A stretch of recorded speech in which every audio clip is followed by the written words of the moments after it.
Frozen takes place in a town called Arendelle, and there are these two sisters, Elsa and Anna, who grow up together with a very strong bond.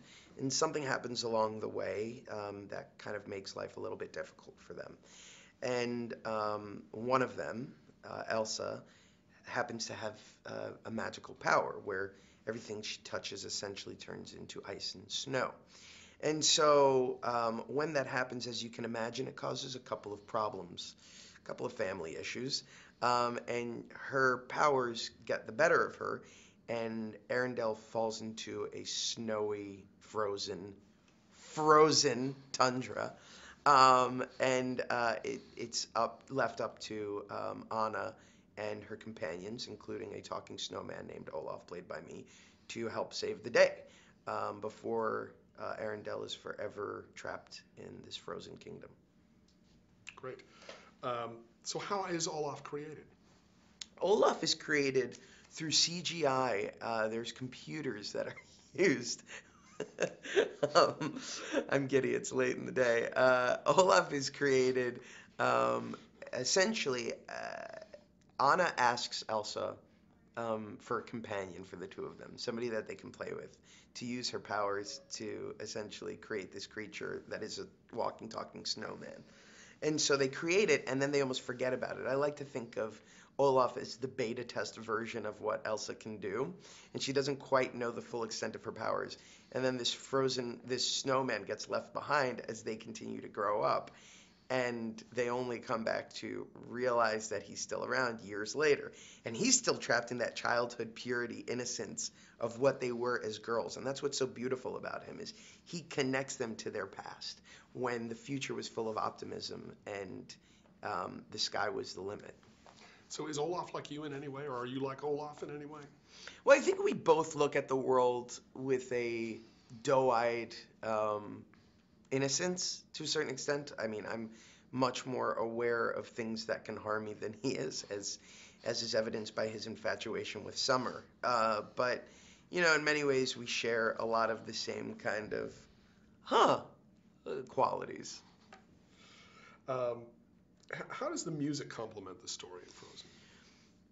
The music, as written by Bobby Lopez and Kristen, Bobby's wife, is so powerful in that it's not just there to kind of underscore, as is often the case, but it's there to emotionally take us on this journey.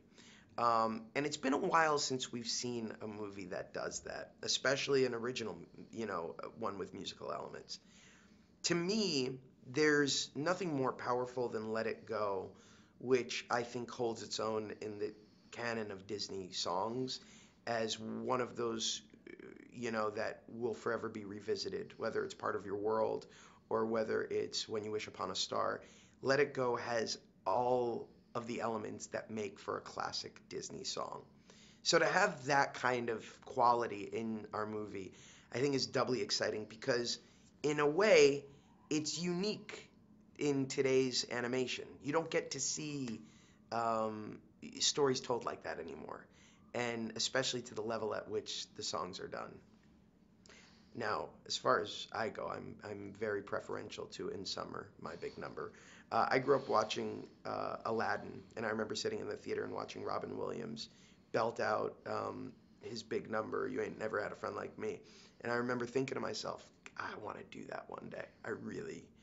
That is like my big dream. Robin had two major songs from what I remember. I only get one, so I'm a little angry at Bobby and Kristen. But I feel like we got a really great one, so I'm proud of it. It steals the scene every single time. Oh, thank you. No, well, you'll see. When you see it with an audience, you'll see for yourself. I'm very excited. It really does. How big of a role does the importance of family play in the film, and is that something that you relate to personally? It absolutely is something that I relate to. I'm a father and about to be a father twice over, and I feel like, and I happen to be having two daughters. And so for me, that this movie couldn't speak more to that experience. And what I love is, you talk about the idea of family, but it's really the idea of siblings and how strong that bond is. And as somebody who grew up with two brothers, you know, I think I would melt for them. Like, I think that I would take that sacrifice where that bond is what connects you when you're at rock bottom, when you're at your happiest and you need somebody to share it with. You share the same DNA, but not just in the scientific sense, but in the sense of your past, your history. Nobody knows you better. Nobody knows your weaknesses and your strengths better than them, even when they take advantage of those weaknesses and beat up on you. They're calling the film an epic comedy adventure, and I think you've touched on this somewhat, but can you speak to what makes the movie funny? Well, I certainly think that what makes the movie funny is this sense of adventure that happens in the movie when these characters go out and try to save the kingdom.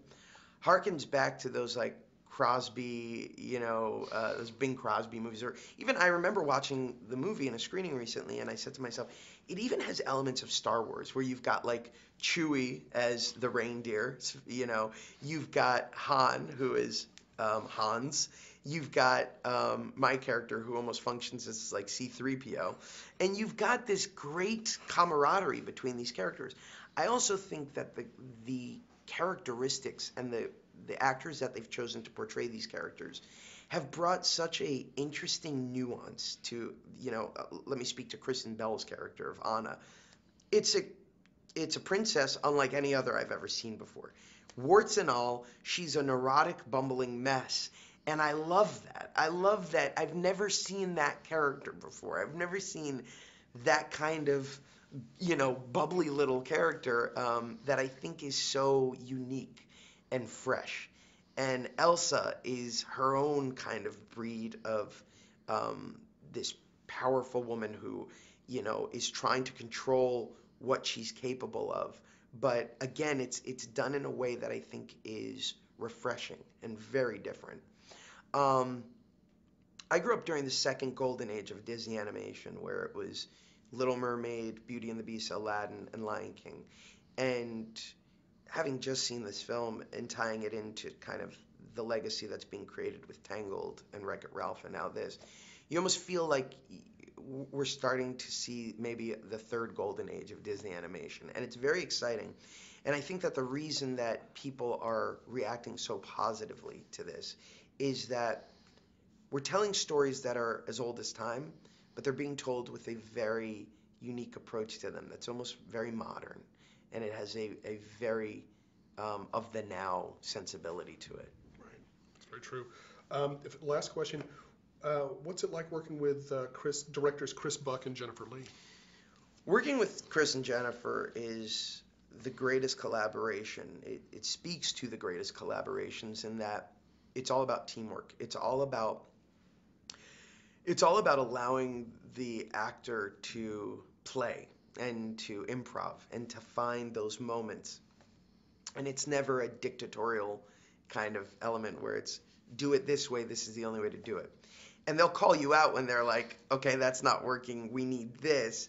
But they'll also allow you to find it. And the process of creating Olaf was really the three of us sitting down and beating out different versions of what this guy should sound like until we hit on what it became, which is this pure innocence at its purest, in that it resembled what the girls came from.